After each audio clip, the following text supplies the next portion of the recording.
A dor de perder tudo em uma única noite pode transformar um homem em pedra. Dom Vicente Albuquerque, o temido barão de Monte Verde, sabia disso melhor do que ninguém. Havia 7 anos, sua esposa e seu filho pequeno haviam sido arrancados de sua vida em um acidente brutal de carruagem.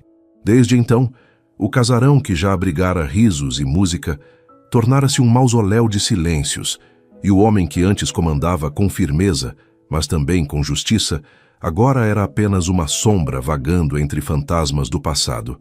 Mas numa noite fria de maio de 1887, uma jovem criada chegaria àquela fazenda carregando consigo algo que o barão julgava perdido para sempre: a possibilidade de recomeçar. Esta é a história de como Isadora, uma moça comprada para saldar dívidas alheias, devolveu a esperança a um coração que havia jurado nunca mais sentir. Uma narrativa sobre redenção, coragem e um amor que desafiou todas as convenções do Brasil imperial. Mas antes de continuarmos, confira se você já está inscrito no canal e escreva nos comentários de onde você está assistindo este vídeo. Seu apoio nos ajuda a continuar trazendo histórias que tocam o coração e celebram a força do amor verdadeiro. O Vale do Paraíba era conhecido por suas intermináveis plantações de café que se estendiam pelas colinas como ondas verdes sob o sol brasileiro. A fazenda Monte Verde era uma das mais prósperas da região, com seus milhares de pés de café bem cuidados, casarão imponente de arquitetura colonial e fama que ultrapassava as fronteiras da província. Mas toda essa riqueza não conseguia esconder o que realmente habitava aquele lugar: uma tristeza profunda e silenciosa que parecia impregnar cada parede, cada corredor, cada cômodo daquela casa enorme. Dom Vicente Albuquerque tinha 43 anos, mas parecia carregar o peso de 2 vidas. Alto, com ombros largos que um dia sustentaram não apenas responsabilidades, mas também esperanças e sonhos, agora curvava-se levemente, como se o próprio ar fosse pesado demais para respirar. Seus cabelos negros começavam a embranquecer nas têmporas, sua barba era sempre perfeitamente aparada, e seus olhos castanhos escuros raramente encontravam os olhos de quem quer que fosse. Ele usava apenas roupas escuras, pretas ou cinza chumbo, como se ainda estivesse de luto perpétuo, e de certa forma estava. Os empregados da fazenda caminhavam em silêncio pelos corredores, falavam em sussurros quando precisavam se comunicar. Evitavam cruzar com o barão sempre que possível, não por crueldade dele, mas pelo peso insuportável de sua presença. Dona Francisca, a governanta de 60 anos que servia a família desde antes do nascimento de Dom Vicente, era a única que ousava falar com ele diretamente. Mas até ela escolhia cuidadosamente cada palavra. Ela lembrava dos tempos dourados, quando a falecida baronesa Amélia enchia a casa de luz, flores e música. Quando o pequeno Gabriel, com apenas 5 anos, corria pelos jardins perseguindo borboletas e rindo alto. Aqueles dias pareciam pertencer a outra vida, a outro mundo. O acidente acontecera numa tarde de outono. A carruagem que levava a baronesa e o menino para visitar parentes em Resende perdeu o controle numa descida íngreme. As rodas se desprenderam. O veículo tombou violentamente por um barranco rochoso. Amélia morreu instantaneamente. Gabriel sobreviveu por 3 dias agonizantes, antes de também partir. Dom Vicente chegou ao local do acidente horas depois de ser avisado. Encontrou os corpos já cobertos com lençóis brancos manchados de sangue e terra. Diziam que ele não derramou uma única lágrima naquele dia. Apenas ficou de pé sob a chuva fina, olhando para aqueles lençóis, até que um dos capatazes o convenceu a voltar para casa. Mas todos sabiam que algo fundamental havia morrido nele naquele momento. Desde então, a ala oeste do casarão permanecia trancada. Os aposentos da baronesa, o quarto de brinquedos do menino, tudo permanecia exatamente como estava no dia da tragédia. O piano de cauda que Amélia tanto amava ficou coberto com um pano preto, jamais tocado novamente. Os jardins que um dia foram o orgulho da propriedade, repletos de rosas, jasmins, dálias e violetas cuidadosamente cultivadas pela baronesa, agora cresciam selvagens e desordenados. As fontes pararam de jorrar. Os caminhos de pedra desapareceram sob o mato. As estátuas de mármore italiano ficaram cobertas de musgo e teias de aranha. Dona Francisca tentou, nos primeiros anos, manter alguma ordem, mas o barão proibiu terminantemente. Disse que não queria ver ninguém tocando naquele espaço. Ele próprio nunca mais pisou ali. O que antes era um lugar de beleza e celebração da vida, tornou-se um cemitério verde, um monumento à perda. Os empregados evitavam passar perto dos jardins ao entardecer, dizendo que podiam ouvir risos de criança e uma voz feminina cantando. Era superstição, claro, mas numa casa tão mergulhada em tristeza, até os mais céticos começavam a acreditar em fantasmas. A rotina do barão era rígida e previsível. Acordava antes do amanhecer, vestia-se sozinho, recusando a ajuda de qualquer criado, tomava café preto sem açúcar em seu escritório, enquanto revisava os livros de contabilidade da fazenda. E então, passava o dia supervisionando os trabalhos nos cafezais. Ele conhecia cada detalhe da produção, cada número, cada safra. Mergulhava-se no trabalho com uma intensidade quase desesperada, como se a exaustão física pudesse silenciar os gritos da alma. Raramente almoçava. Quando o fazia, era sozinho em seu escritório, comendo mecanicamente sem prestar atenção ao que estava no prato. Ao entardecer, Dom Vicente se retirava para a biblioteca, outro cômodo onde ninguém mais entrava. Ali, cercado por milhares de volumes encadernados em couro, ele bebia conhaque francês e olhava para o vazio até que o sono finalmente o vencia, geralmente já de madrugada. Algumas noites, Dona Francisca o encontrava dormindo na poltrona de couro, ainda vestido, o copo de conhaque pela metade ao seu lado. Ela colocava uma manta sobre seus ombros e apagava as velas, rezando baixinho por aquela alma atormentada. Dom Vicente não recebia visitas. Não participava dos bailes e saraus que os outros fazendeiros da região promoviam. Não ia à missa dominical, o que escandalizava as beatas locais e dava margem a sussurros maldosos. Diziam que ele havia feito um pacto com forças obscuras, que a fazenda estava amaldiçoada, que o barão enlouquecera de vez e, em breve, acabaria como outros nobres arruinados que terminavam a vida em asilos para dementes.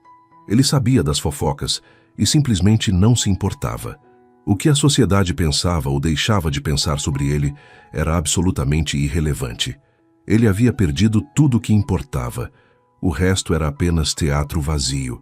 Os negócios da fazenda, no entanto, continuavam prósperos. Dom Vicente era administrador excepcional, mesmo em seu estado de luto perpétuo. Sabia exatamente quando plantar, quando colher, como negociar com os compradores. Sua reputação como produtor de café de qualidade superior permanecia intacta, mesmo que sua reputação como ser humano fosse manchada por mistérios e tragédias. Foi numa noite úmida de maio, quando o frio da serra começava a apertar e a névoa subia dos vales, envolvendo a fazenda numa mortalha cinzenta, que Isadora chegou a Monte Verde. Ela vinha na carroça de Sebastião, o fornecedor de mantimentos que fazia o trajeto semanal entre a cidade de Vassouras e as fazendas ao redor. A jovem estava sentada na parte de trás, entre sacos de farinha e feijão, envolta num chale velho que mal protegia do frio cortante. Tinha 22 anos, mas as dificuldades da vida já haviam deixado marcas. Não eram marcas visíveis como cicatrizes ou rugas, mas havia algo em seus olhos castanhos claros, uma seriedade, uma compreensão profunda do sofrimento, que não deveria pertencer a alguém tão jovem. Seus cabelos eram castanhos avermelhados, longos e ondulados, presos num coque simples. Sua pele clara tinha sardas suaves nas bochechas. Era bonita de uma forma discreta, não chamativa, mas havia graça em seus movimentos, delicadeza em seus gestos. Usava um vestido de algodão azul escuro já bastante desgastado, remendado em vários lugares com cuidado meticuloso. Seus únicos pertences cabiam numa trouxa de tecido amarrada com barbante. Dona Francisca a recebeu na porta dos fundos, como era costume com os novos empregados. Olhou a moça de cima a baixo com expressão que misturava pena e desconfiança. "Você é a tal Isadora que o senhor Maurício mandou?" perguntou a governanta com voz seca. "Sou sim, senhora", respondeu Isadora com voz suave, mas firme.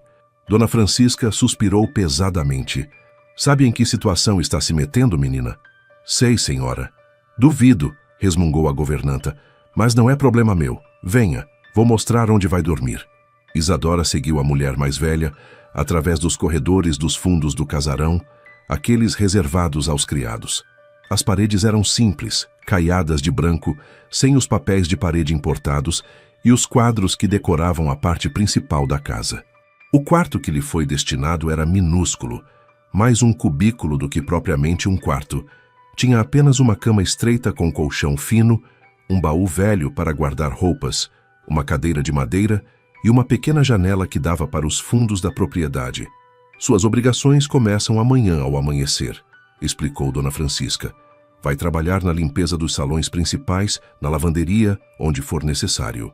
As regras são simples, silêncio absoluto, principalmente quando o barão estiver por perto.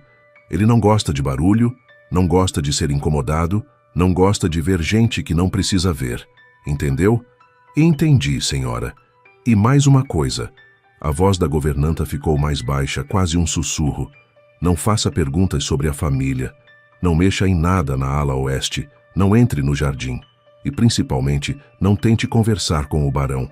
Ele não vai responder e você só vai criar problemas para si mesma. Isadora assentiu, embora uma pontada de tristeza apertasse seu peito. Sabia exatamente o que era aquele lugar. Uma prisão dourada.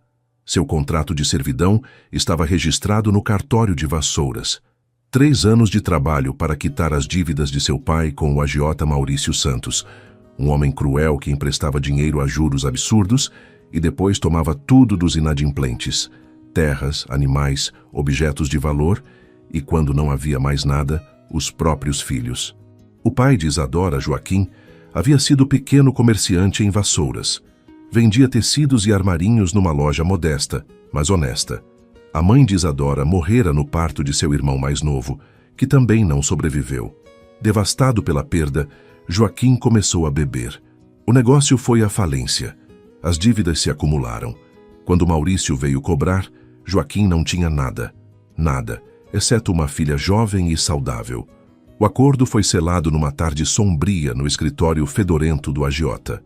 Isadora se lembrava de cada detalhe daquele dia.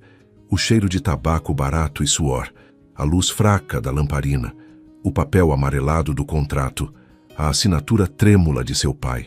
Ela não protestou, não chorou, apenas perguntou, depois dos 3 anos, estarei livre?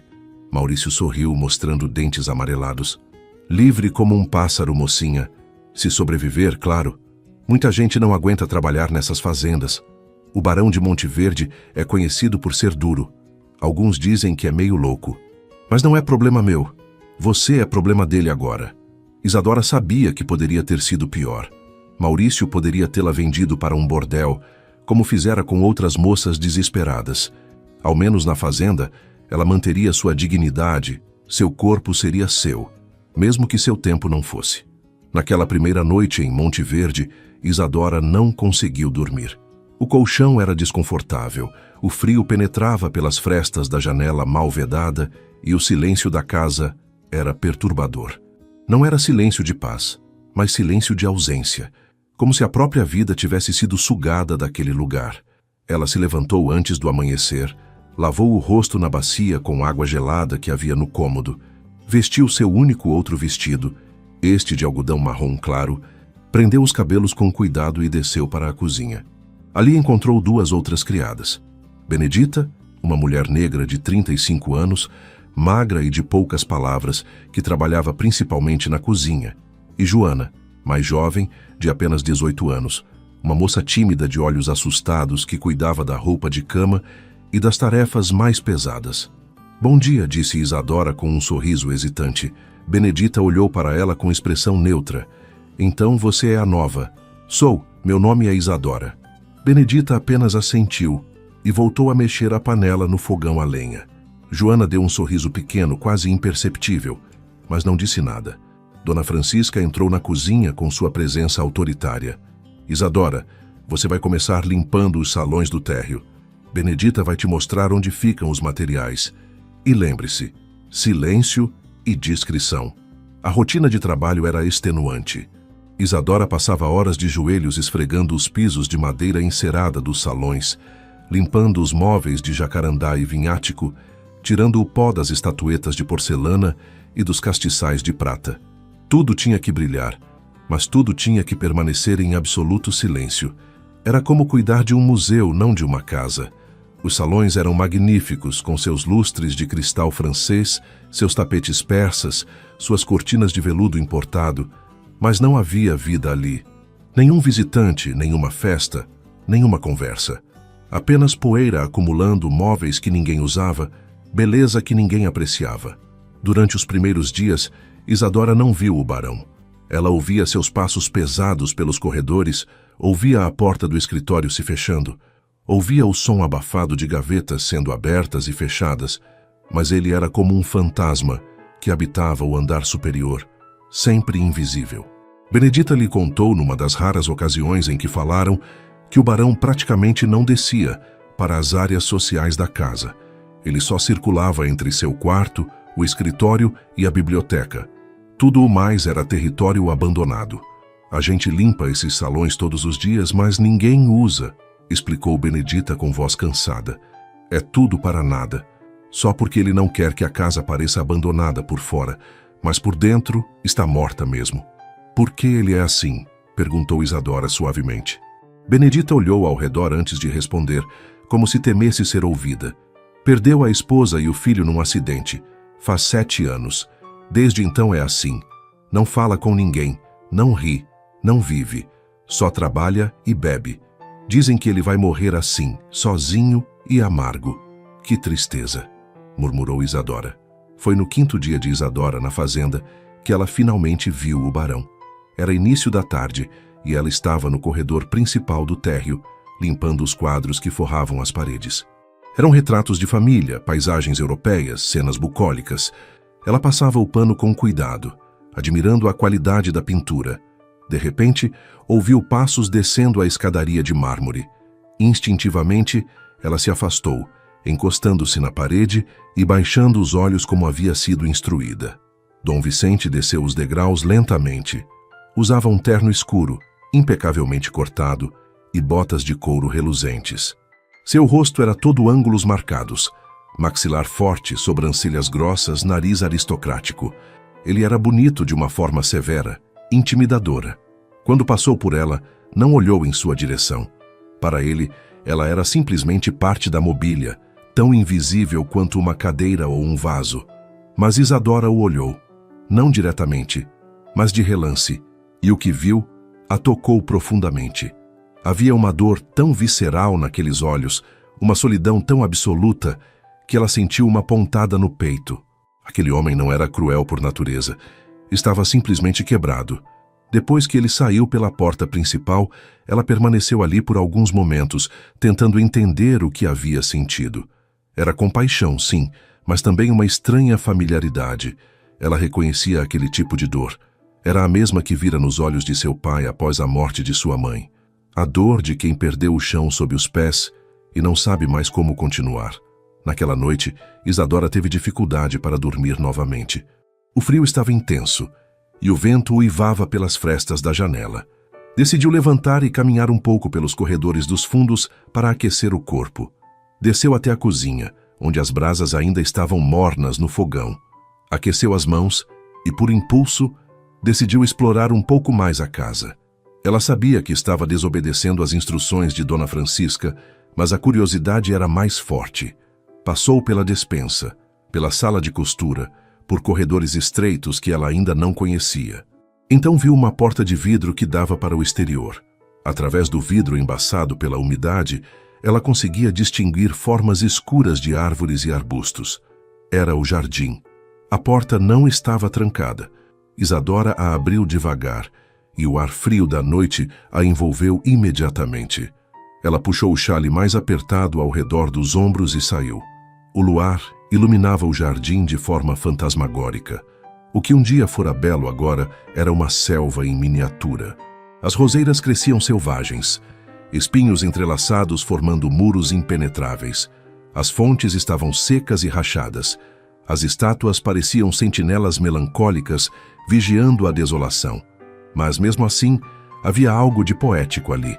A natureza havia retomado o espaço com uma força que desafiava a tristeza humana. Flores silvestres cresciam entre as pedras. Trepadeiras subiam pelas estruturas antigas. Havia vida, mesmo no abandono. Isadora caminhou lentamente pelos caminhos quase invisíveis, afastando galhos e folhas. Havia um banco de pedra perto de uma das fontes secas. Isadora limpou as folhas que o cobriam e sentou-se.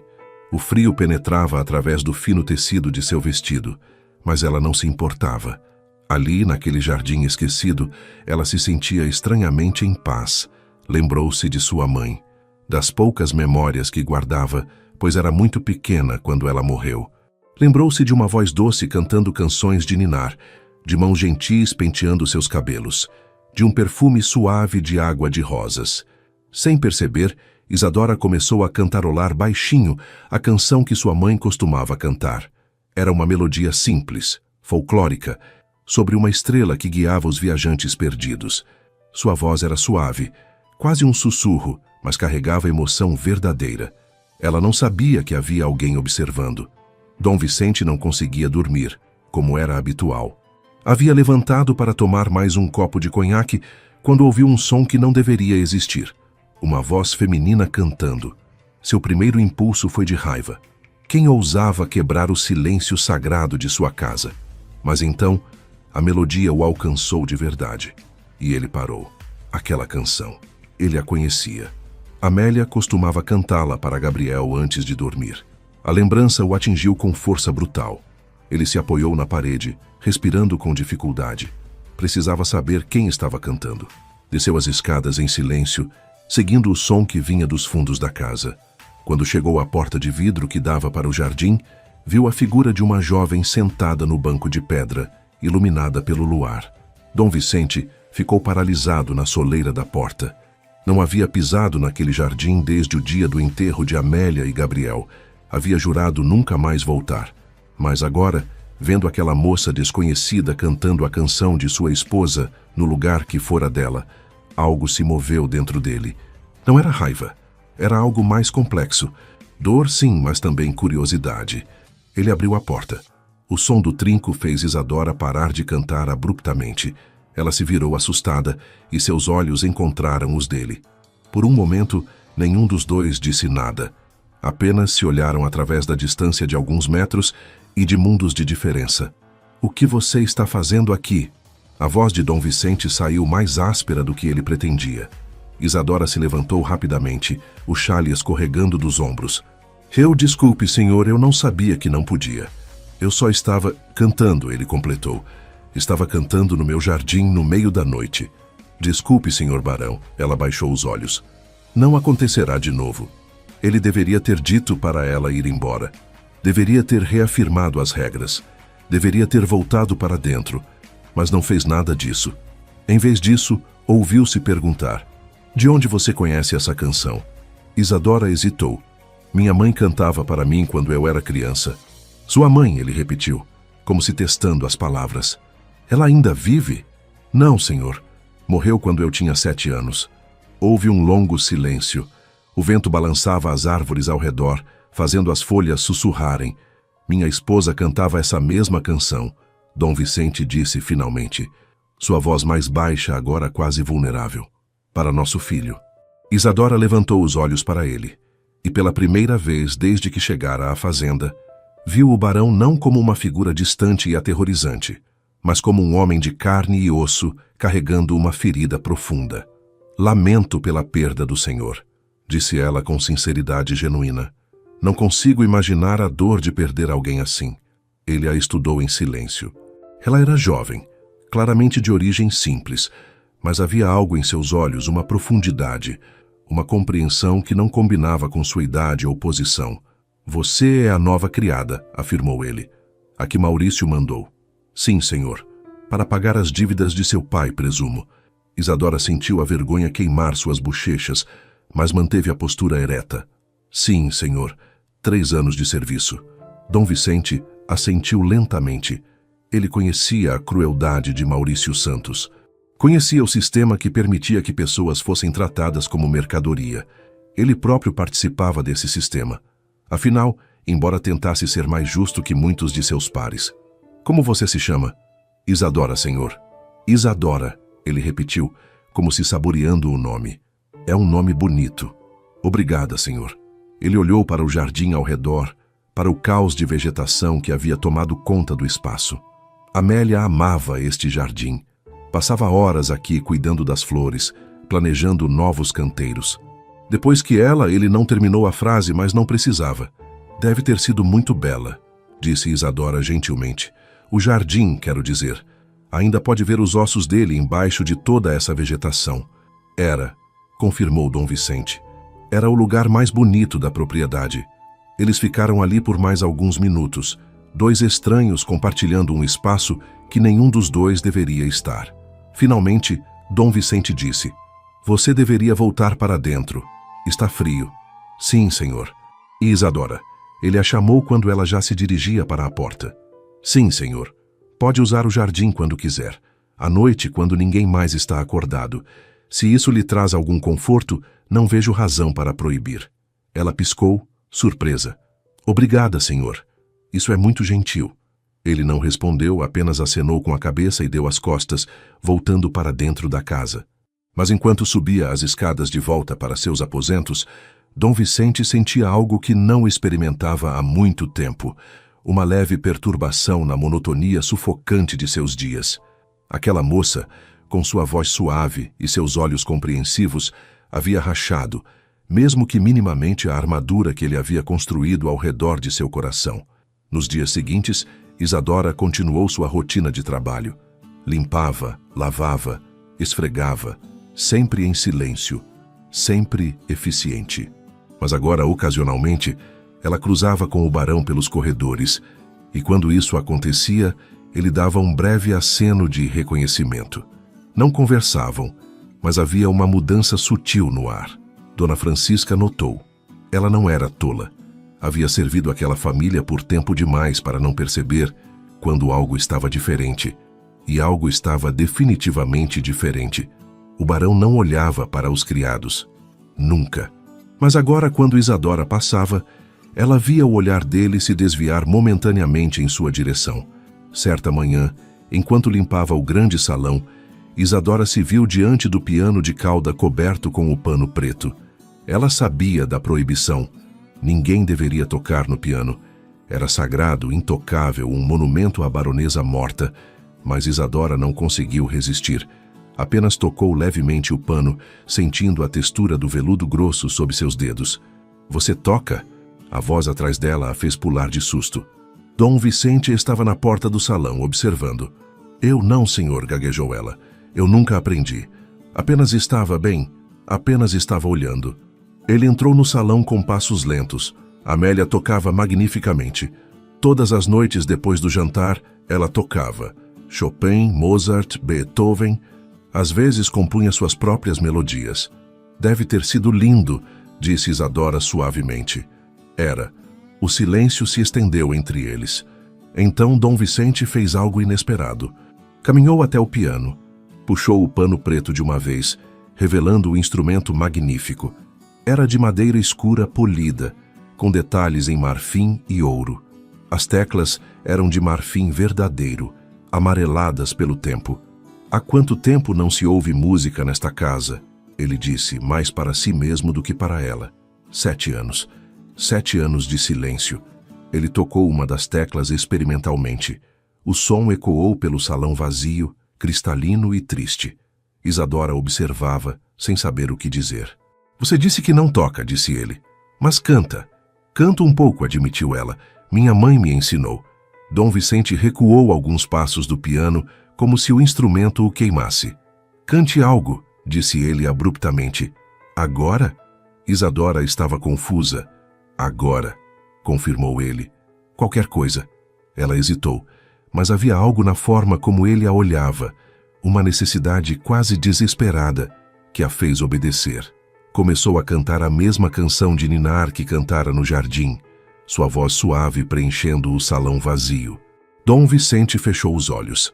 As lágrimas que ele havia contido por 7 anos finalmente começaram a escapar, silenciosas, escorrendo por seu rosto marcado. Ele não fez nenhum som, não soluçou. Apenas deixou que a dor finalmente encontrasse uma saída. Quando Isadora terminou de cantar, o silêncio que se seguiu era diferente. Não era mais o silêncio morto que habitava aquela casa. Era um silêncio vivo, carregado de emoção, de possibilidade. "Desculpe", disse Dom Vicente, limpando o rosto rapidamente com as costas da mão. "Eu não deveria ter, perdoe-me a indiscrição." "Não há nada a desculpar, senhor", disse Isadora com voz gentil. "A dor precisa sair de alguma forma. Se segurar por tempo demais, ela nos destrói por dentro." Ele a olhou com intensidade renovada. "Você é muito jovem para falar com tanta sabedoria." "Aprendi com a dor, senhor. A vida me ensinou cedo." Dom Vicente assentiu lentamente. "Pode continuar seu trabalho." "E Isadora, sim, senhor." "Obrigado." "Pela música." Após aquele dia, algo fundamental mudou na fazenda Monte Verde. Era sutil, quase imperceptível para quem não conhecia bem o lugar, mas para os empregados antigos, a mudança era impossível de ignorar. O barão começou a descer para os salões principais com mais frequência. Às vezes ficava observando pela janela enquanto Isadora trabalhava. Não falavam muito, mas havia uma presença, uma consciência mútua que não existia antes. Uma manhã, Dom Vicente surpreendeu todos ao ordenar que os jardineiros começassem a limpar o jardim abandonado. Dona Francisca quase deixou cair a bandeja de chá que carregava quando ouviu. "Senhor?" perguntou ela, incerta. "O senhor tem certeza?" "Tenho", respondeu ele com firmeza. "Já passou tempo demais. Quero que o jardim seja restaurado. Não exatamente como era, mas algo novo, algo que honre o passado sem ficar preso nele." A tarefa era monumental. 7 anos de abandono haviam transformado o jardim numa selva densa. Levaria meses para restaurar, mas os trabalhadores começaram imediatamente sob a supervisão direta do próprio barão. Isadora observava pelas janelas sempre que podia. Via Dom Vicente ali, com as mangas arregaçadas, sujando as mãos de terra, trabalhando ao lado dos jardineiros. Era uma visão estranha. Um barão trabalhando como um homem comum, mas havia algo de libertador naquilo. Certa tarde, ele a viu observando e acenou para que descesse. Ela olhou ao redor, confusa, mas obedeceu. "Você disse que sua mãe cantava para você", disse ele quando ela se aproximou. "Ela também gostava de flores?" "Gostava muito", respondeu Isadora. "Tínhamos um pequeno jardim na frente de nossa casa. Nada comparado a isto, claro, mas ela cuidava com tanto amor. Rosas, principalmente. Dizia que eram as flores mais nobres porque eram belas, mas também protegiam com seus espinhos." Dom Vicente sorriu levemente. O primeiro sorriso genuíno que alguém via em seu rosto há anos. Amélia dizia algo parecido. Dizia que as rosas eram como as mulheres fortes, lindas por fora, mas capazes de se defender quando necessário. Ele apontou para uma área já parcialmente limpa. "Quero replantar as roseiras aqui. Você pode me ajudar a escolher as variedades?" "Senhor, eu não sei se..." começou Isadora. "Por favor", interrompeu ele, e havia algo vulnerável em sua voz. "Preciso de alguém que entenda. Não quero que seja apenas um projeto de jardinagem. Quero que signifique algo." Isadora olhou para aquele homem poderoso pedindo sua ajuda, e algo se moveu em seu coração. "Seria uma honra, senhor." Eles passaram a tarde seguinte revisando catálogos de flores que Dona Francisca encontrou na biblioteca. Eram volumes antigos, alguns com anotações à margem na caligrafia delicada da falecida baronesa. Dom Vicente tocava aquelas páginas com reverência, lendo os comentários de Amélia sobre cada variedade. Ela queria plantar lírios brancos aqui. Ele apontava para um desenho no caderno. Dizia que representavam pureza e renovação. "Podemos fazer isso", disse Isadora suavemente. "Podemos plantar os lírios brancos e ao redor, talvez algumas rosas cor-de-rosa. Elas representam gratidão e apreço." Enquanto o jardim lentamente renascia, sob seus cuidados compartilhados, as notícias começaram a se espalhar pela região. O barão de Monte Verde, que havia se isolado completamente por 7 anos, estava reformando o jardim de sua falecida esposa. E mais intrigante ainda, estava trabalhando lado a lado com uma jovem criada. As línguas começaram a falar. Nas fazendas vizinhas, nos saraus dominicais, nas rodas de chá das senhoras, o assunto era sempre o mesmo. Você ouviu sobre o Barão Vicente? Dizem que está interessado numa criada comum, uma moça que foi vendida para pagar dívidas. É escandaloso, absolutamente escandaloso. A Condessa de Lavínia, dona da fazenda Santa Cecília, vizinha de Monte Verde, era quem mais alimentava os boatos. Ela tinha 50 anos, viúva havia 15, e desde então governava suas terras com mão de ferro e língua ainda mais afiada. Lavínia havia sido amiga de Amélia, a falecida baronesa, embora muitos soubessem que sua amizade escondia inveja mal disfarçada. E antes da morte de Amélia, Lavínia deixara claro seu interesse por Dom Vicente, interesse que ele nunca correspondeu. Agora, vendo-o finalmente emergir de seu luto, mas não em sua direção, a condessa fervia de ressentimento. É uma afronta à memória da pobre Amélia, declarou ela numa reunião com outras fazendeiras. Aquela moça claramente está se aproveitando da vulnerabilidade dele. Alguém precisa intervir antes que ele faça algo completamente imprudente. Mas é apenas um jardim, argumentou uma das senhoras mais jovens. Não há nada de impróprio em restaurar um jardim. Por enquanto, respondeu Lavínia com um sorriso frio. Mas essas coisas sempre começam inocentemente. Uma conversa aqui, um olhar ali, e antes que percebamos, há um escândalo completo. Devo visitá-lo em breve. Como velha amiga da família, é meu dever garantir que ele não está sendo manipulado. Lavínia não era mulher de esperar. Poucos dias depois, sua carruagem elegante parou diante do casarão de Monte Verde. Ela desceu, usando seu melhor vestido de seda verde escura, chapéu adornado com penas e luvas de renda. Dona Francisca a recebeu com a formalidade devida. Condessa de Lavínia, que honra! O senhor barão está esperando a senhora? Não, mas tenho certeza que ele me receberá, respondeu Lavínia, entrando sem esperar convite. Afinal, somos velhos amigos. Dona Francisca não teve escolha senão anunciar a visita. Dom Vicente estava em seu escritório revisando contratos quando a governanta bateu na porta. Senhor, a Condessa de Lavínia está aqui para vê-lo. O rosto de Dom Vicente se fechou. Ele sabia exatamente por que Lavínia estava ali. Diga que estou ocupado. Senhor, ela insistiu muito. Diz que é sobre assunto importante. Dom Vicente suspirou pesadamente. Está bem, mande-a subir. Lavínia entrou no escritório com seu sorriso mais encantador. Vicente, querido, quanto tempo! Você está com uma aparência melhor. O ar fresco deve estar lhe fazendo bem. Condessa, ele não se levantou, permanecendo sentado atrás de sua mesa. A que devo a honra desta visita? Direto ao ponto, como sempre, ela riu, mas o som era forçado. Lavínia sentou-se numa das poltronas sem ser convidada, arrumando as saias com cuidado excessivo. Vim como amiga, Vicente, como alguém que se preocupa com seu bem-estar e com a reputação de sua família. Dom Vicente cruzou os braços. Continue. Há rumores, ela disse, inclinando-se levemente para a frente. Rumores preocupantes sobre você e uma das suas criadas, uma tal de Isadora, acredito. Dom Vicente sentiu a raiva subir, mas manteve a voz controlada. Não há rumores. Há fatos.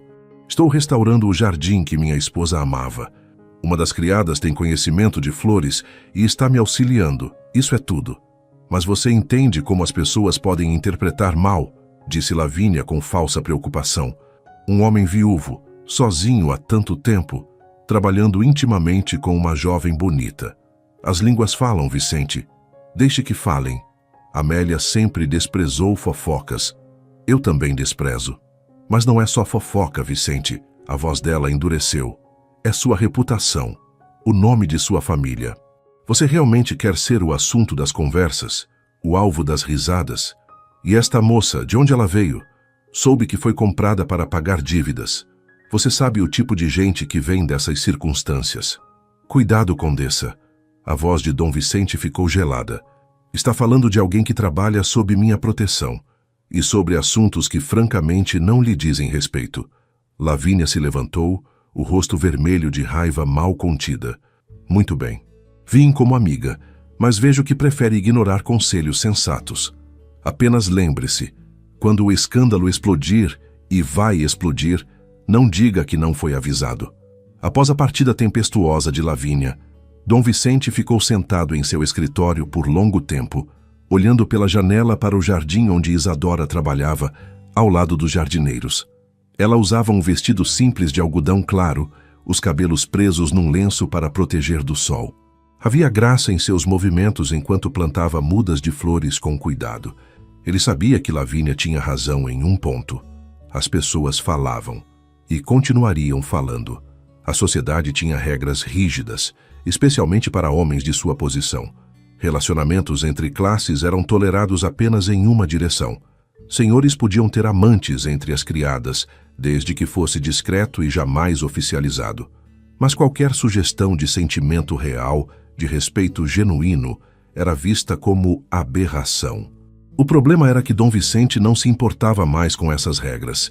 7 anos de solidão absoluta haviam-lhe ensinado que a aprovação da sociedade era preço pequeno demais pelo que realmente importava.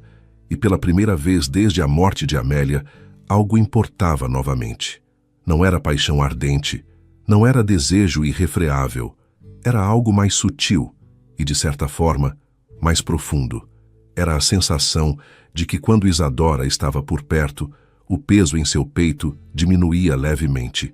Era a descoberta de que ainda podia sorrir, ainda podia apreciar a beleza de uma flor desabrochando, ainda podia sentir algo além de dor.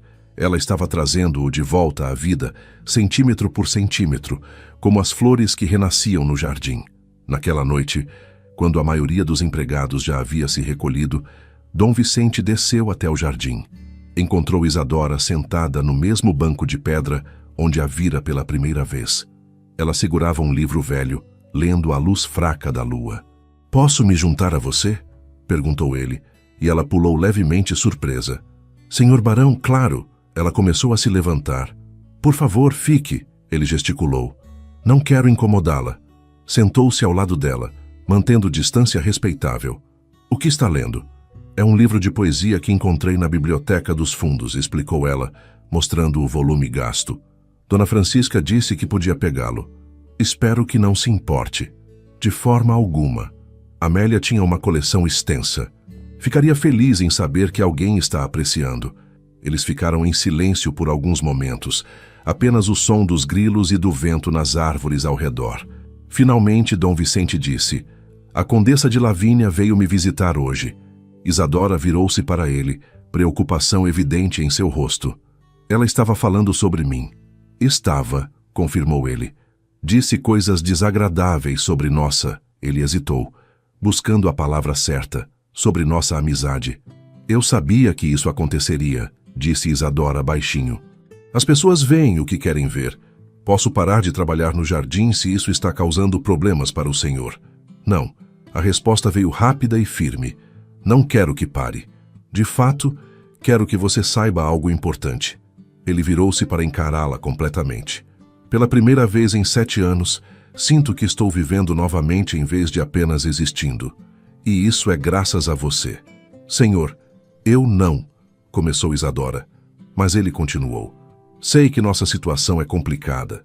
Sei que há diferenças de posição que a sociedade considera insuperáveis, mas também sei que você me vê não como um título ou uma propriedade, mas como um homem. E eu vejo você não como uma criada, mas como uma pessoa de profundidade e bondade extraordinárias." As palavras ficaram suspensas no ar entre eles, carregadas de significado. Isadora sentiu seu coração acelerar. Ela sabia que estava à beira de algo perigoso, algo que poderia mudar sua vida completamente, para melhor ou para pior. "Eu vejo o senhor," disse ela finalmente, sua voz mal acima de um sussurro. "Vejo um homem bom que sofreu perda inimaginável. Vejo alguém que ainda tem capacidade de gentileza, apesar de toda a dor. E isso me toca mais do que deveria." "Por que mais do que deveria?" perguntou ele suavemente. "Porque sou apenas uma criada comprada, senhor. Porque minha presença na sua vida só pode trazer problemas. Porque quando meu contrato terminar, terei que partir. E qualquer sentimento que se desenvolva entre nós só tornará a partida mais dolorosa." "Você assumiu que quer partir quando o contrato acabar," observou ele. "Não tenho escolha," respondeu ela. "Este não é meu lugar, nunca será. E se eu pudesse mudar isso?" A voz dele era intensa agora. "E se eu pudesse fazer deste seu lugar?"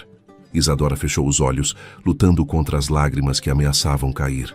Por favor, não diga coisas que não pode cumprir. Não brinque com meu coração. Não estou brincando, disse Dom Vicente com firmeza. E sei que é cedo demais para promessas definitivas. Sei que mal nos conhecemos. Mas também sei que algo está crescendo entre nós, algo que não posso e não quero ignorar. Então peço apenas isto. Me dê tempo. Tempo para que possamos nos conhecer melhor. Tempo para que eu possa encontrar uma forma de superar os obstáculos que nos separam. E no final, se você decidir que não quer nada comigo, respeitarei isso. Mas pelo menos deixe que tentemos. Isadora abriu os olhos e olhou para aquele homem que, semanas atrás, era apenas uma sombra distante e aterrorizante. Agora via vulnerabilidade nele, esperança e algo que começava a se parecer com amor. Está pedindo que eu confie no Senhor, disse ela. Estou, confirmou ele. Sei que não tenho direito de pedir isso, considerando como chegou aqui, considerando que, tecnicamente, é minha propriedade até que a dívida seja paga. Mas estou pedindo mesmo assim. Ela pensou em seu pai, nas dívidas que a haviam trazido ali. Pensou nas regras rígidas da sociedade, na impossibilidade daquilo tudo. Mas também pensou em como se sentia quando estava perto dele, como os dias pareciam ter mais cor, mais significado. Está bem, disse ela finalmente. Vou confiar no Senhor, mas precisa prometer uma coisa. O que for, prometa que não deixará que eu me torne motivo de vergonha para o Senhor. Que, se chegar o momento em que minha presença causar mais dano que bem, me dirá honestamente e me deixará partir com dignidade. Ele estendeu a mão e, após um momento de hesitação, ela colocou a dela sobre a dele. Prometo, disse ele, apertando suavemente sua mão. E prometo também que jamais permitirei que Maurício ou qualquer outra pessoa a machuque novamente. Enquanto estiver sob meu teto, está sob minha proteção. Os dias seguintes trouxeram mudanças sutis, mas significativas na dinâmica da casa. Dom Vicente começou a tomar as refeições no salão de jantar novamente, algo que não fazia desde a morte da esposa. E, discretamente, instruiu que Isadora servisse à mesa. Dona Francisca notou imediatamente, mas era sábia demais para comentar. Apenas observava com mistura de apreensão e esperança.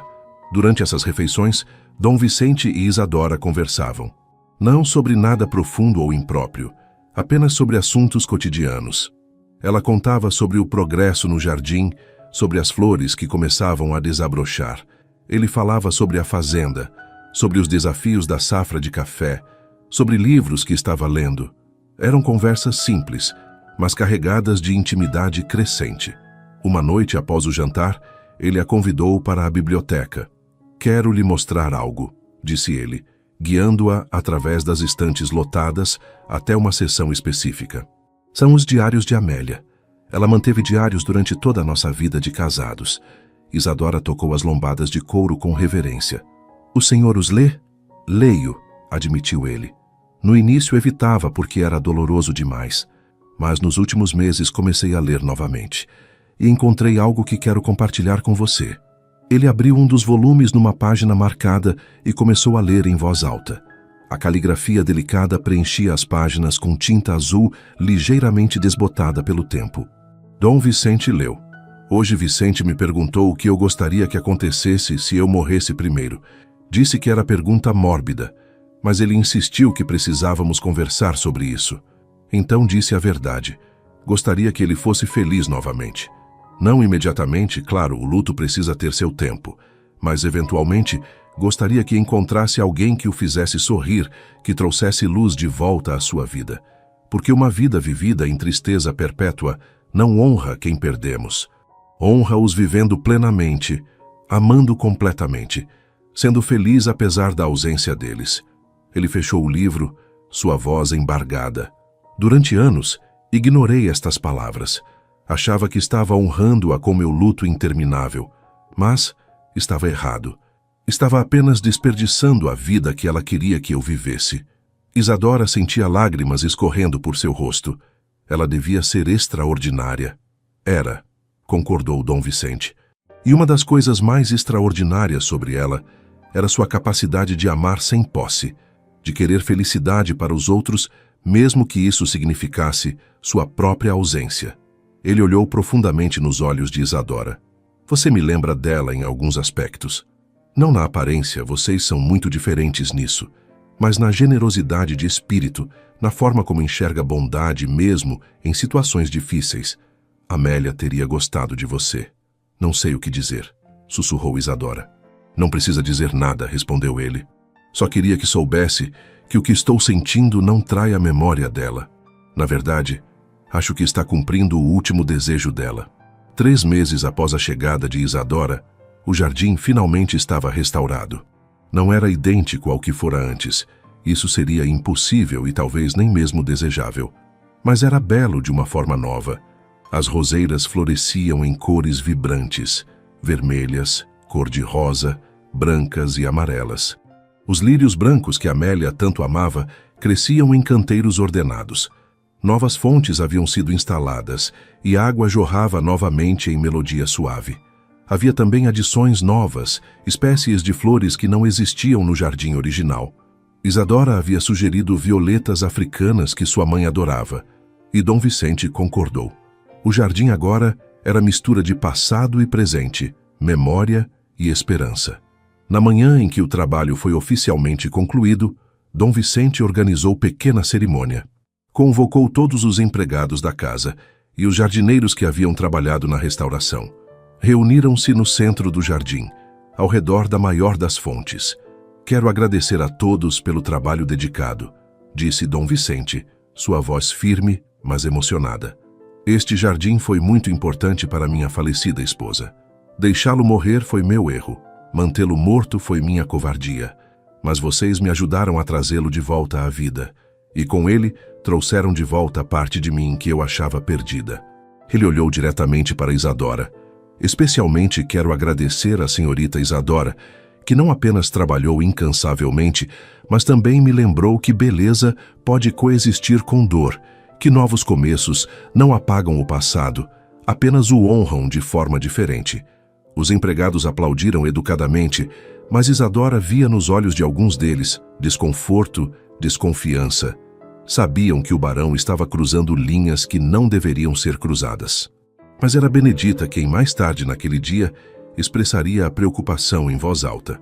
As duas estavam sozinhas na cozinha quando a mulher mais velha disse: "Menina, preciso falar com você como quem tem mais estradas andadas." Isadora parou de descascar batatas e olhou para ela. "Pode falar, Benedita. Você sabe o que está fazendo? Com o barão?" "Não estou fazendo nada de errado", defendeu-se Isadora. "Apenas ajudei com o jardim." "Não finjo ser tola e você não deveria me tratar como tal", disse Benedita firmemente. "Vi como ele olha para você. Vi como você olha para ele. E vi aonde essas coisas levam para moças como nós." Isadora baixou os olhos. "Sei que é complicado." "Complicado?" Benedita riu sem humor. "Menina, é impossível. Ele é um barão. Você é uma criada comprada. No melhor dos casos, você se torna amante dele. Escondida, usada e eventualmente descartada. No pior, você se apaixona de verdade, ele também. Mas a sociedade os destrói a ambos. Não importa como termine, você quem sai perdendo." "Eu sei disso", disse Isadora, a voz trêmula. "Sei de todos os riscos, mas pela primeira vez na minha vida, alguém me vê. Realmente me vê. Não como mercadoria para pagar dívidas, não como apenas mais uma boca para alimentar, mas como pessoa com valor próprio. Como posso simplesmente ignorar isso?" Benedita suspirou profundamente e puxou uma cadeira, sentando-se pesadamente. "Olha, vou te contar uma história. Antes de vir trabalhar aqui, trabalhei em outra fazenda. Tinha 18 anos, recém-liberta, precisando de emprego. O filho do fazendeiro, um rapaz bonito de 25 anos, começou a prestar atenção em mim. Dizia que eu era especial, que não via cor ou classe, só via a pessoa. Acreditei nele." Pausa. Ela respirou fundo antes de continuar. "Fiquei grávida. Quando contei a ele, sabe o que aconteceu? Ele negou tudo. Disse que eu estava tentando aproveitar dele, que provavelmente era filho de qualquer um. A família me expulsou sem referências, sem dinheiro, grávida e sozinha. Perdi o bebê 2 meses depois, em condições que não vou descrever porque ainda me dão pesadelos." "Benedita, eu não sabia", sussurrou Isadora, tocando o braço da mulher mais velha. Poucos sabem. Não conto para ganhar pena, conto para te alertar. Esses homens, por mais que pareçam diferentes, por mais que falem bonito, no final sempre escolhem sua posição, sua classe, sua conveniência. E nós sempre pagamos o preço. Dom Vicente não é assim, protestou Isadora, mas sua voz carecia de convicção completa. Talvez não seja, concedeu Benedita. Talvez ele seja realmente diferente. Mas mesmo que seja, mesmo que o amor dele seja genuíno, o mundo não é gentil com amores que cruzam essas linhas. Você já pensou no que acontece se isso virar escândalo público? Penso nisso toda noite, admitiu Isadora. E ainda assim, não consigo me afastar. As preocupações de Benedita se mostraram proféticas mais cedo do que qualquer um esperava. A condessa Lavínia, frustrada por suas advertências terem sido ignoradas, decidiu forçar a situação. Organizou um grande sarau em sua fazenda, convidando todos os fazendeiros e nobres da região. E fez questão de enviar convite especial a Dom Vicente, incluindo nota manuscrita.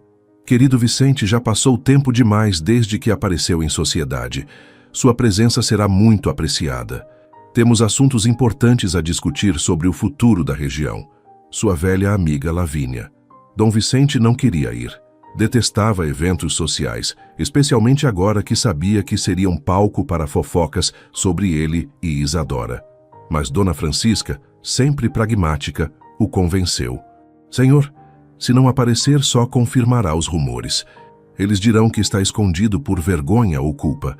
Melhor ir, mostrar que não tem nada a esconder, que está simplesmente vivendo sua vida.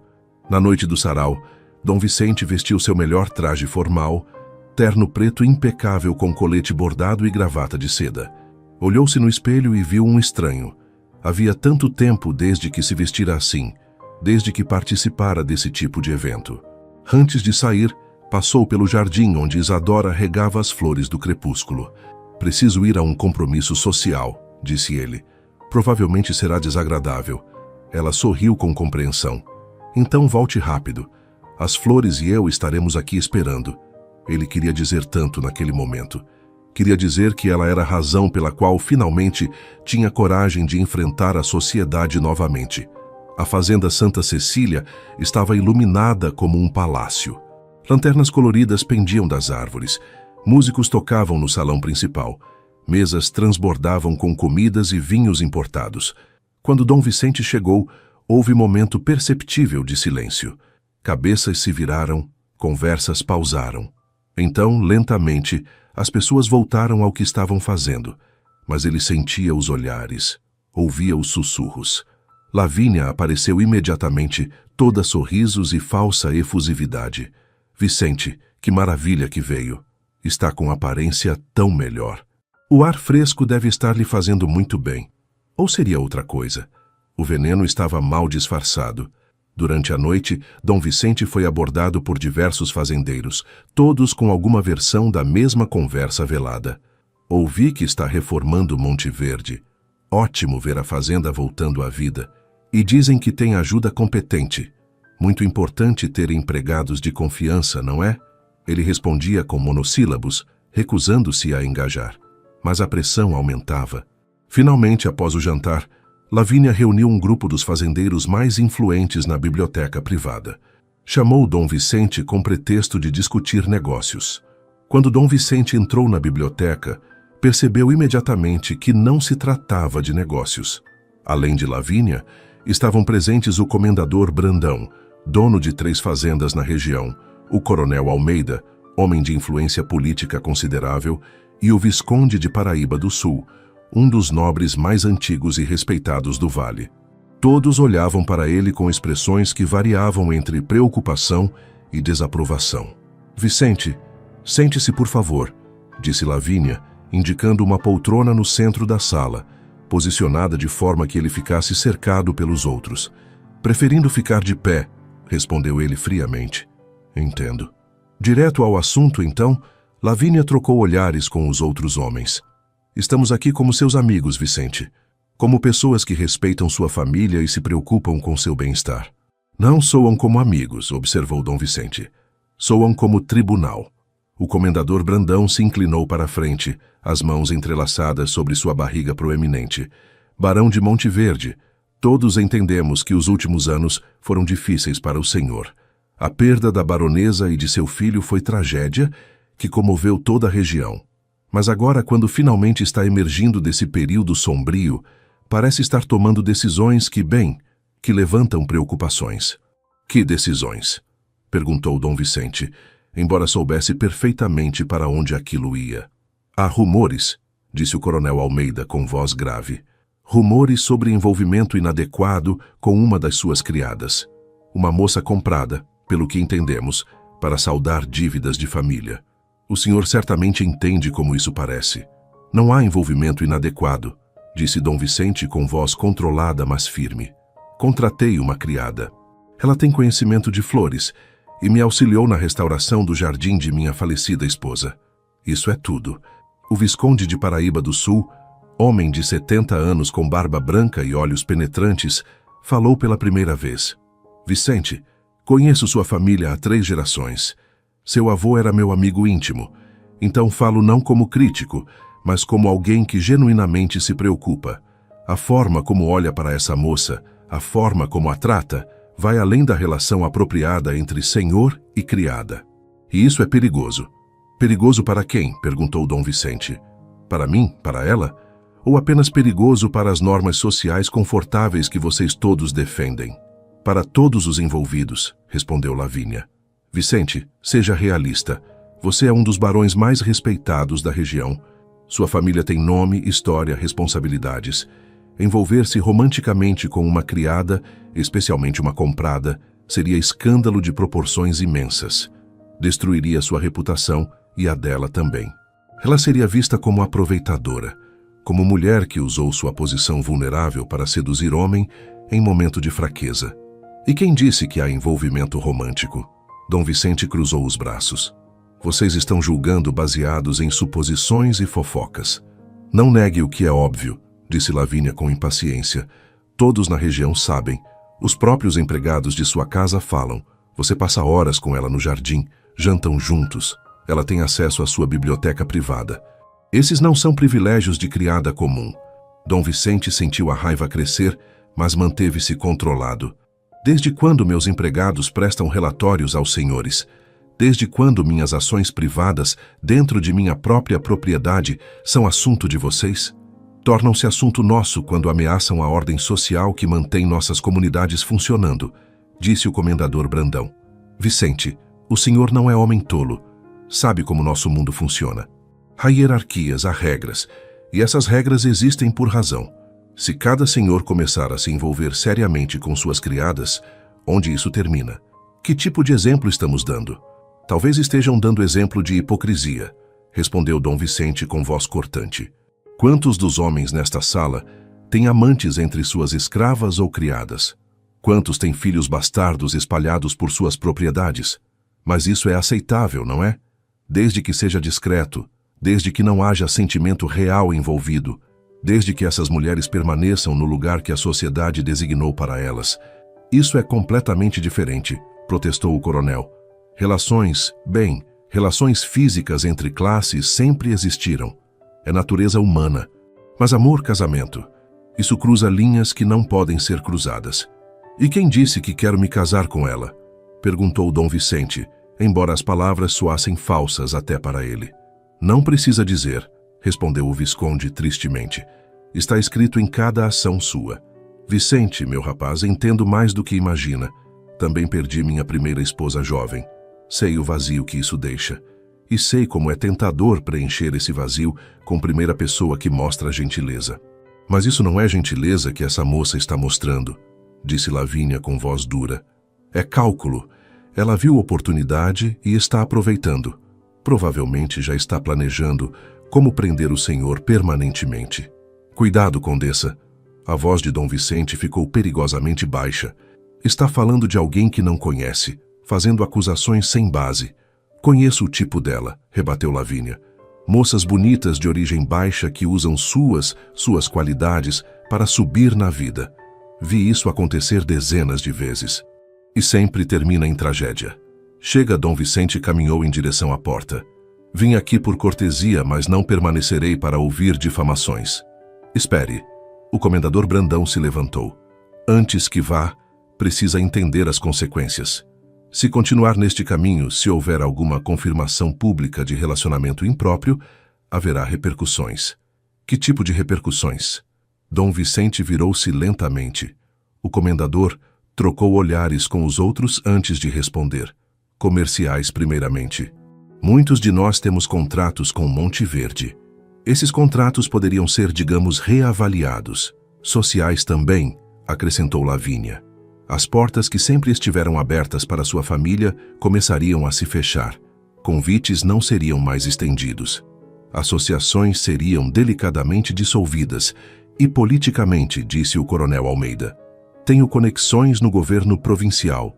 Certas concessões que sua fazenda desfruta, certas isenções fiscais, poderiam ser revistas. Entendo. Dom Vicente assentiu lentamente. Estão me dando ultimato. Ou abandono Isadora ou sofro as consequências. Estamos tentando protegê-lo de decisão desastrosa, insistiu o Visconde. Dom Vicente olhou para cada um deles, esses pilares da sociedade que acreditavam ter direito de ditar como ele deveria viver. Parte dele queria ceder, aceitar que eles tinham razão, que era loucura arriscar tudo por uma moça que conhecia há apenas meses. Mas então pensou em Isadora, em seu sorriso gentil, em sua voz cantando no jardim, em como ela o via não como título ou propriedade, mas simplesmente como homem. Pensou em como, pela primeira vez em 7 anos, acordava de manhã com algo além de dor no peito. Vocês sabem o que aprendi nos últimos 7 anos, disse ele finalmente.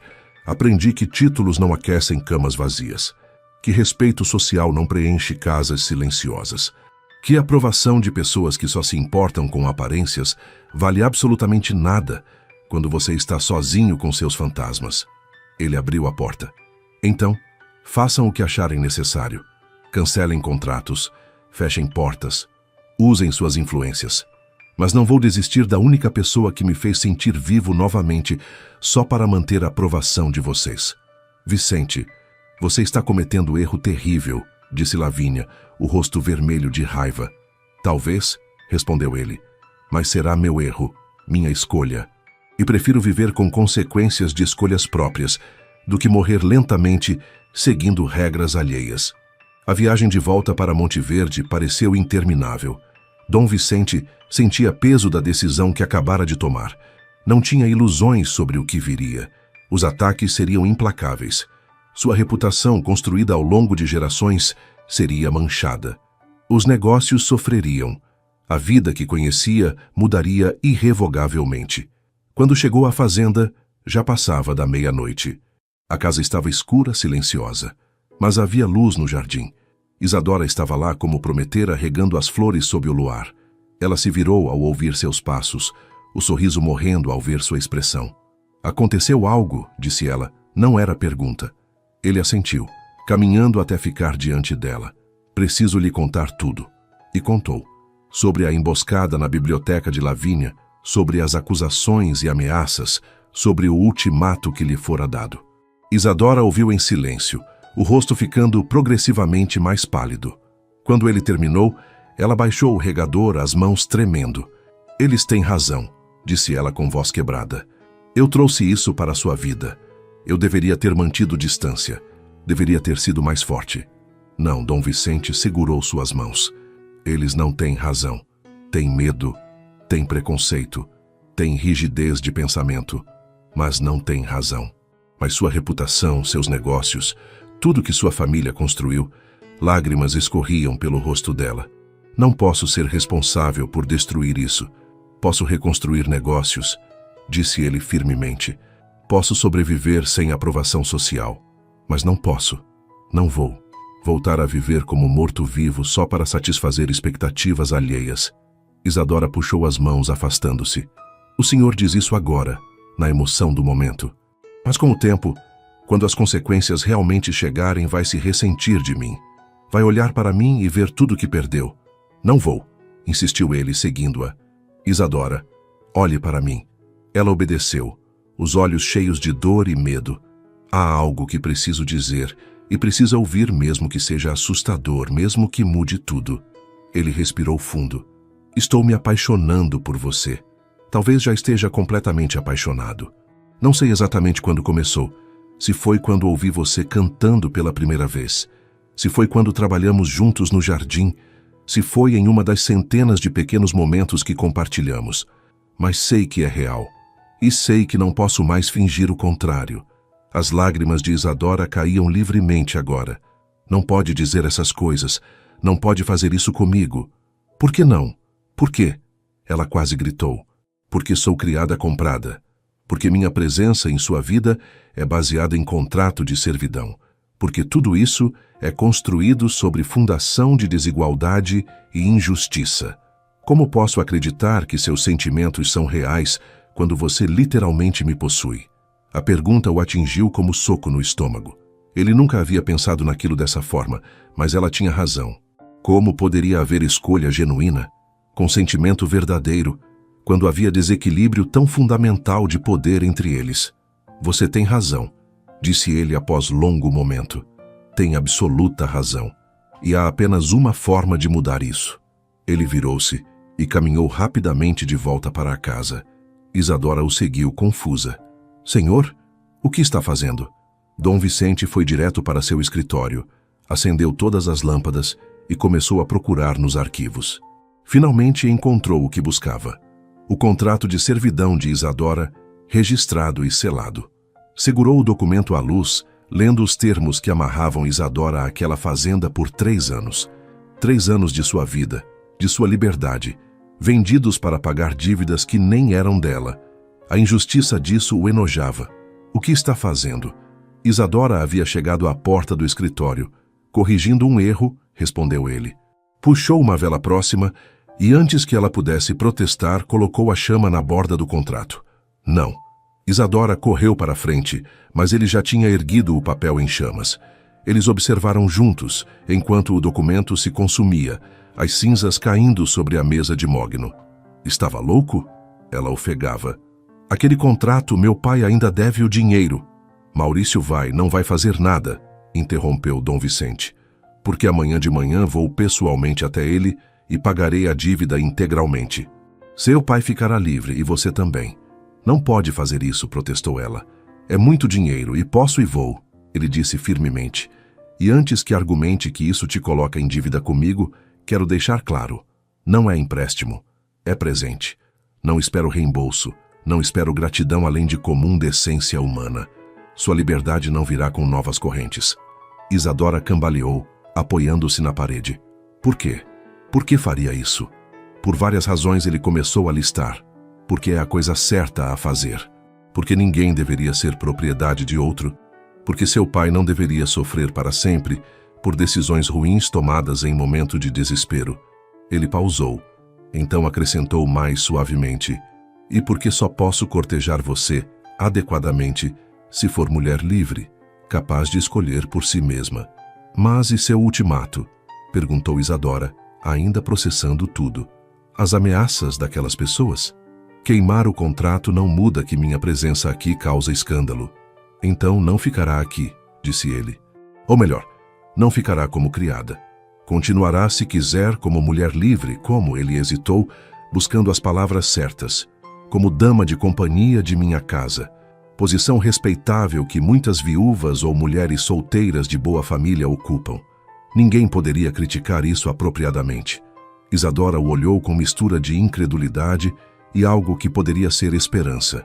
Está planejando tudo, criando posições fictícias, reescrevendo realidade. E se eu simplesmente for embora, se pegar minha liberdade e partir, ficaria devastado, admitiu ele, mas respeitaria sua escolha. É exatamente esse o ponto, Isadora. Pela primeira vez desde que chegou aqui, você tem escolha real. Pode ficar, pode ir, pode fazer o que quiser com sua vida. Ela deslizou pela parede até sentar-se no chão. As pernas não a sustentavam mais. A cabeça girava com possibilidades, com o peso súbito da liberdade. Durante meses vivera com sua vida ditada por contrato, por dívidas, por circunstâncias além de seu controle. E agora, de repente, era livre. Dom Vicente se ajoelhou ao lado dela. Sei que é muito para processar. Não precisa decidir nada esta noite. Tome o tempo que precisar, mas precisa saber uma coisa. Ele tocou gentilmente seu rosto, fazendo-a olhar para ele. Independente do que decidir sobre nós, sobre ficar ou partir, sua liberdade é garantida. Isadora passou a noite em claro, deitada em sua pequena cama olhando para o teto. Pela primeira vez em meses, aquele não era seu quarto por obrigação contratual. Era seu por escolha. Poderia levantar-se, fazer suas malas e partir. Nada aprendia ali além do que exatamente? Amor? Era isso que sentia por Dom Vicente? Ou era gratidão disfarçada de afeto? Como distinguir sentimentos genuínos de resposta emocional a ser resgatada? Ao amanhecer, ouviu movimento incomum na casa. Levantou-se e espreitou pela janela. Dom Vicente estava na entrada vestido formalmente, entrando em sua carruagem.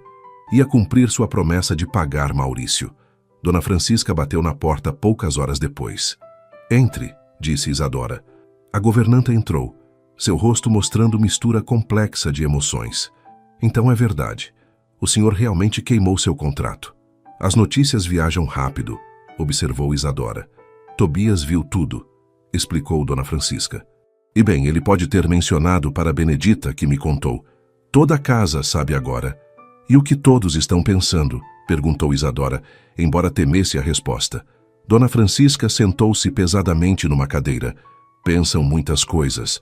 Alguns acham romântico, outros acham escandaloso. Benedita está convencida de que terminará em desastre. E eu? Não sei o que pensar. Ela olhou diretamente para Isadora. Sirvo esta família há 40 anos. Vi Dom Vicente nascer, crescer, casar-se, perder tudo que amava. Nos últimos 7 anos vi-o definhar. E então você chegou e, pela primeira vez, vi faísca de vida voltar a seus olhos. Então a senhora aprova? Perguntou Isadora. Não disse isso, respondeu Dona Francisca. Disse que vi mudança. Mas mudança não é sempre boa. Às vezes é apenas diferente. E no caso de vocês dois, bem, há tantas complicações. Ela suspirou. Mas também vi algo mais. Vi homem fazendo sacrifício real. Queimar aquele contrato, pagar sua dívida, não são gestos vazios. Custam dinheiro, sim, mas mais importante, custam orgulho. Dom Vicente está essencialmente admitindo para si mesmo e para o mundo que você importa mais que convenções sociais. Isso significa algo. Significa que agora tenho que decidir se fico ou se vou, disse Isadora baixinho. E honestamente, não sei o que fazer. Bem, disse Dona Francisca levantando-se. Tem tempo agora. Tempo para pensar, para sentir, para decidir sem pressão de contratos ou dívidas. Use esse tempo sabiamente. Dom Vicente retornou ao meio-dia. Isadora o viu descer da carruagem e até de longe podia ver a tensão em seus ombros. Correu até a entrada, chegando justamente quando Tobias abria a porta. Está feito? Perguntou ela. Está feito, confirmou ele. Maurício não ficou feliz em perder, como ele colocou. Mercadoria valiosa, mas dinheiro fala mais alto que qualquer outra coisa para homens como ele. A dívida está paga. Seu pai está livre. E quanto a mim? Você é livre, disse ele. Completamente livre. Há apenas um detalhe. O quê? Maurício fez questão de espalhar por toda Vassouras o que aconteceu. Provavelmente já está contando versão distorcida da história, sugerindo que você me seduziu, que usou artifícios femininos para manipular homem viúvo vulnerável. Isadora sentiu o estômago afundar. Então começa. A destruição de reputações que todos avisaram. Não apenas minha, mas sua também agora. Sim, admitiu Dom Vicente, e vai piorar antes de melhorar. As pessoas de quem falei ontem não farão ameaças vazias. Haverá consequências reais. Ele olhou diretamente em seus olhos. É por isso que preciso que entenda. Ainda pode ir embora. Posso arranjar passagem para você em outra província, onde ninguém conhece sua história. Posso prover recursos suficientes para começar nova vida. Não precisa ficar e enfrentar o que vem pela frente. Seria ir embora antes da batalha começar de verdade, observou ela. Seria te proteger, corrigiu ele. E me proteger também, de ter que assistir você sofrer por escolhas que fiz. Isadora pensou em tudo o que acontecera desde que chegara àquela fazenda. Pensou na jovem assustada que descera da carroça meses atrás, pensando que sua vida havia acabado. Mas não acabara. Transformara-se. Ela havia encontrado propósito no jardim, paz nos livros, e algo que começava a aparecer muito com amor nos olhos de um homem que a via como igual. Não vou embora, disse ela finalmente. Se vamos enfrentar tempestade, enfrentaremos juntos. Tem certeza? Ele perguntou. Porque uma vez que fizer essa escolha, não haverá volta fácil. Tenho certeza, afirmou ela, surpreendendo-se com a firmeza de sua própria voz. Pela primeira vez na vida, estou fazendo escolha que é realmente minha, e escolho ficar. O alívio no rosto dele era palpável. Ele deu passo em sua direção, então hesitou. Posso abraçá-la? Pode, sussurrou ela. Foi abraço casto, respeitoso, mas carregado de promessa. Nos braços dele, Isadora sentiu-se segura de forma que não experimentava desde a infância, desde antes da morte de sua mãe, e soube com certeza absoluta que havia feito a escolha certa. As semanas seguintes testaram essa certeza repetidamente. Como Dom Vicente previra, as consequências foram severas e imediatas. 3 dos principais compradores de café de Monte Verde cancelaram contratos, citando razões vagas sobre qualidade ou preços. Todos sabiam que era punição velada. O padre da paróquia local recusou-se a cumprimentar Dom Vicente após a missa, virando-se ostensivamente quando ele se aproximou. Convites para eventos sociais pararam de chegar completamente. Mas o ataque mais calculado veio de Lavínia. Ela começou campanha silenciosa, mas efetiva de destruição de reputação. Em cada chá, cada sarau, cada reunião social, semeava dúvidas e insinuações. Ouvi que aquela moça era conhecida em Vassouras por comportamento duvidoso, dizia ela com falsa preocupação. Não é de admirar que tenha conseguido enfeitiçar o pobre Vicente. Ele sempre foi vulnerável, especialmente após a tragédia. É nosso dever, como amigos, protegê-lo de seus próprios impulsos autodestrutivos. As histórias se multiplicavam e distorciam.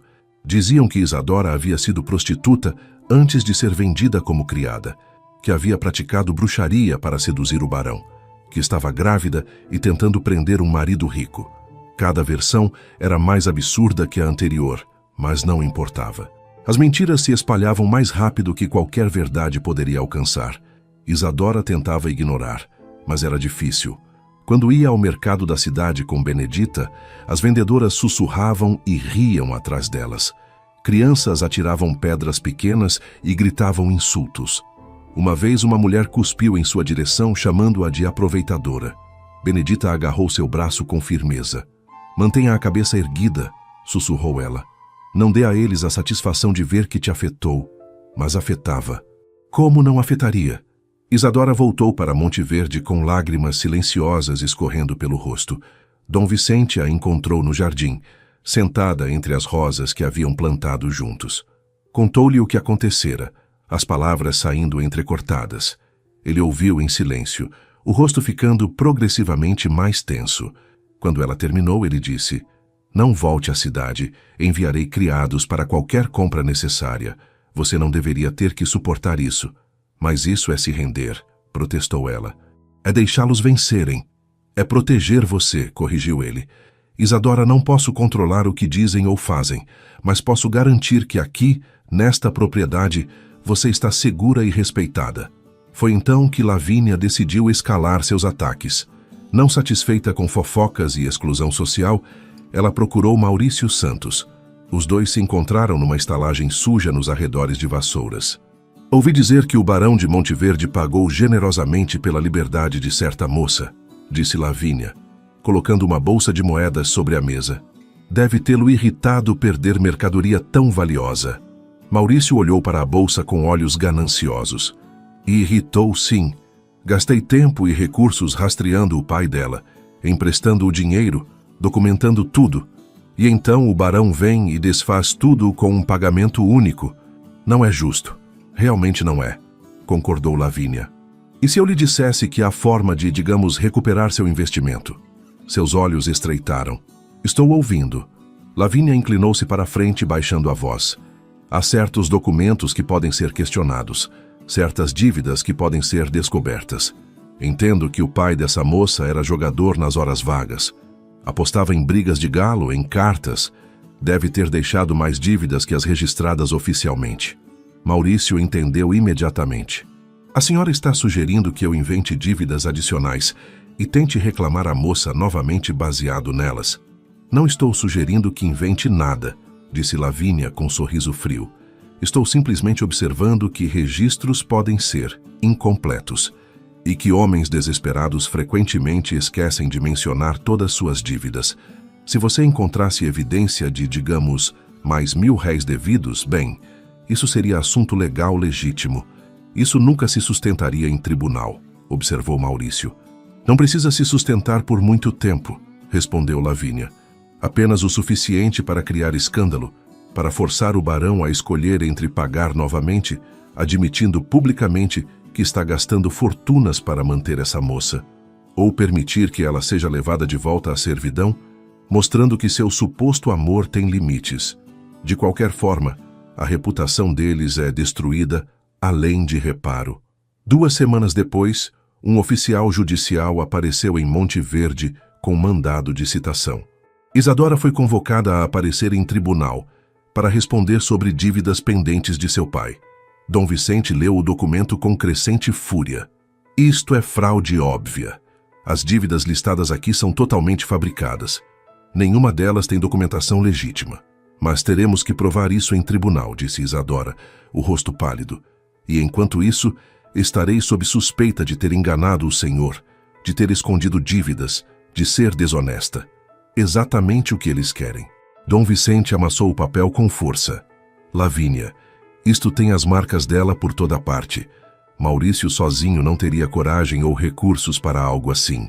Ele contratou o melhor advogado que conseguiu encontrar, um homem chamado Dr. Tavares, conhecido tanto por sua competência quanto por sua disposição em defender causas impopulares. Precisamos de evidência de que estas dívidas são falsas, disse Dr. Tavares após revisar o caso. Registros bancários, testemunhas que possam atestar o caráter do pai de Isadora, qualquer coisa que lance dúvida sobre as alegações de Maurício. Ele pausou.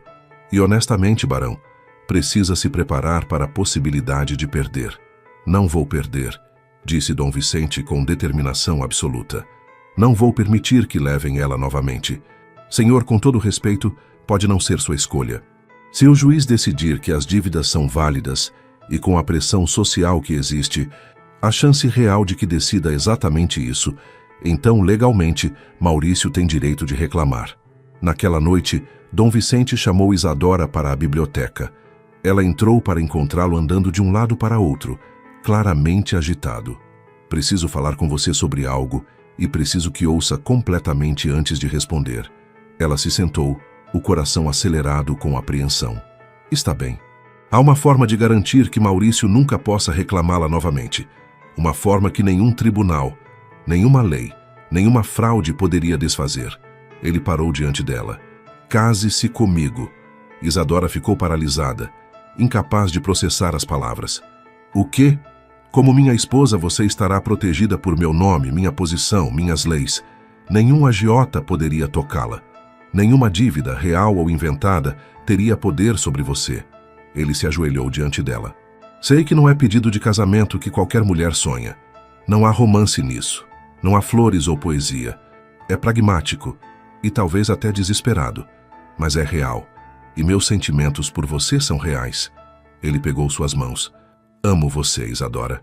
Não sei exatamente quando aconteceu, mas aconteceu. E se você me aceitar, prometo passar o resto da vida fazendo você feliz, protegendo você, honrando você.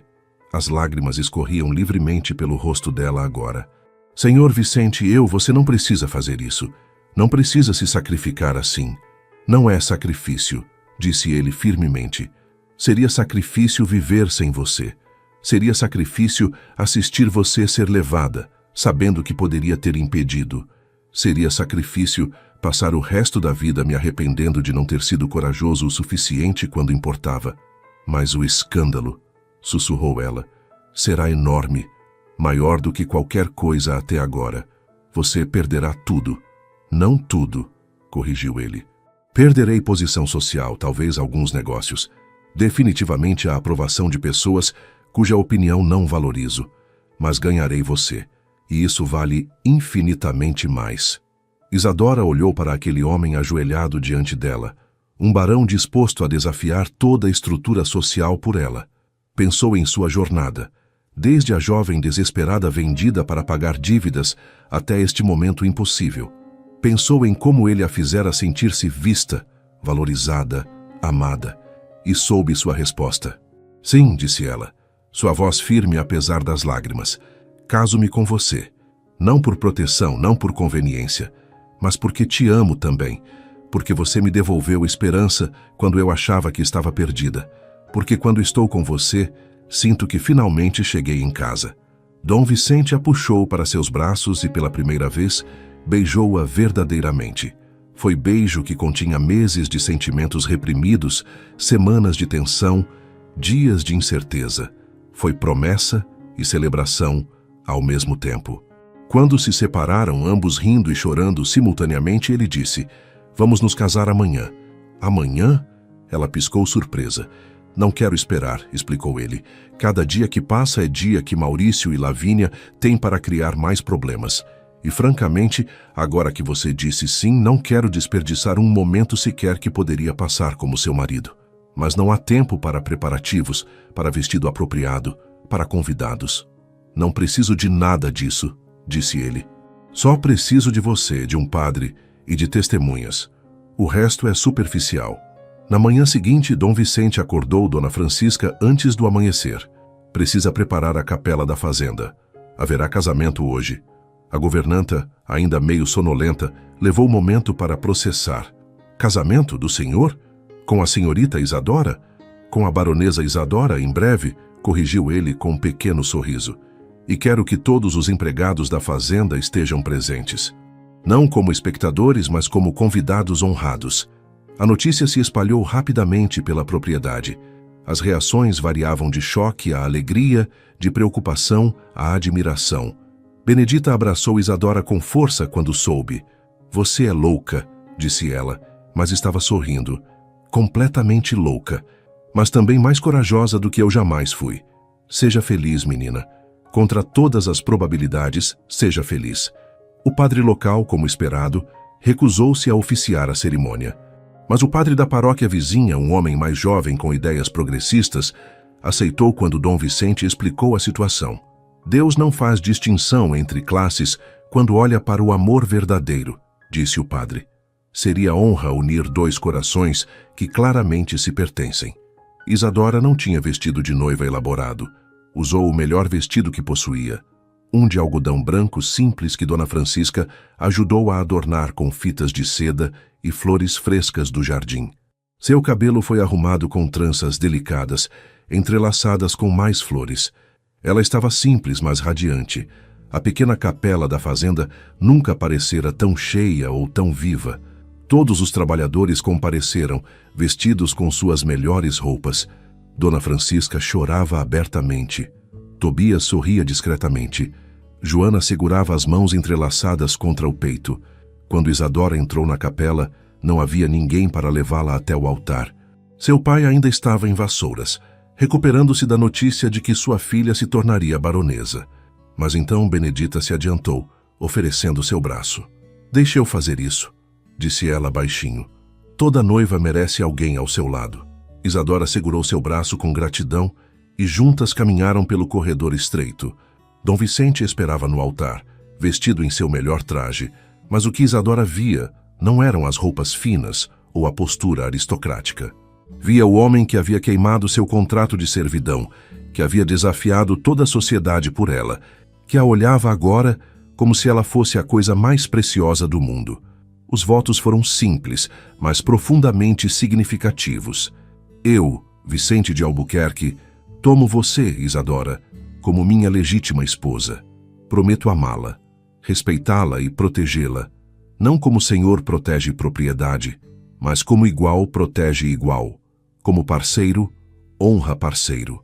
Prometo que sua voz terá sempre peso em nossa casa, que suas opiniões serão sempre valorizadas, que sua felicidade será sempre minha prioridade. Eu, Isadora, tomo você, Vicente, como meu legítimo esposo. Prometo amá-lo, apoiá-lo e estar ao seu lado em todas as tempestades que virão. e sabemos que virão muitas. Prometo honrar a memória daqueles que você perdeu, não tentando substituí-los, mas honrando o amor que eles representaram. Quando o padre os declarou marido e mulher, houve explosão de aplausos e vivas dos trabalhadores presentes. Pela primeira vez em anos, a capela ecoava com alegria genuína.